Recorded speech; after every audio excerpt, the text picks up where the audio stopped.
η άγνωστη Μακρόνισσος της Κρήτης, όπου φυλακίστηκαν ο Ελευθέριος Βενιζέλος, ο Θεόδωρος Πάγκαλος ο στρατιωτικός και ο Γλέζος.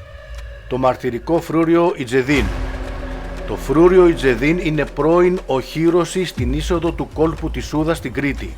Κτίστηκε το 1872 από τον Ρεούφ Πασά και πήρε το όνομά του από τον Ιτζεδίν, γιο του Σουλτάνου Αμπτούλ Αζίζ. Ήταν το κύριο οχυρωματικό έργο του κόλπου της Σούδας. Στη συνέχεια χρησιμοποιήθηκε ως χώρος φυλάκισης για πολιτικούς κρατούμενους του κοινού ποινικού δικαίου και θανατοποινήτες μέχρι το 1974.